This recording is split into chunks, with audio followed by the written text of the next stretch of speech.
اس نوکر کے متعلق کیا کہیں گے جو آقا کی مقرر کی ہوئی ڈیوٹی پر جانے کے بجائے ہر وقت بس اس کے سامنے ہاتھ باندھے کھڑا رہے اور لاکھوں مرتبہ اس کا نام جپتا چلا جائے؟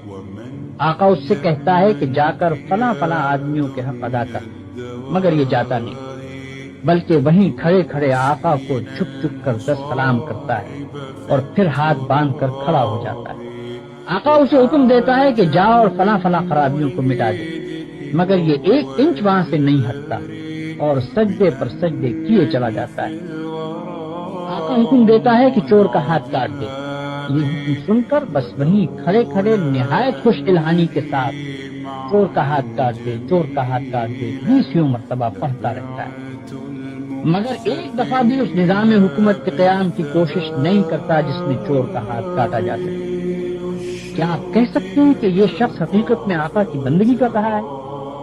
حیرت ہے آپ پر کہ خدا کا جو نوکر ایسا کرتا ہے آپ اسے بڑا عبادت گزار کہتے ہیں۔ یہ ظالم صبح سے شام تک خدا جانے کتنی مرتبہ قرآن شریف میں خدا کے احکام پڑھتا ہے، مگر ان احکام کو بجا لانے کے لیے اپنی جگہ سے جنبش تک نہیں کرتا، بلکہ نفل پر نفل پڑھے جاتا ہے، 1000 دانہ تسبیح پر خدا کا نام جپتا ہے اور خوش الہانی کے ساتھ قرآن کی تلاوت کرتا رہتا ہے۔ آپ اس کی یہ حرکتیں دیکھتے ہیں اور کہتے ہیں کہ کیسا زاہد عابد بندہ ہے۔ یہ غلط فہمی صرف اس وجہ سے ہے کہ آپ عبادت کا صحیح مطلب نہیں جانتے۔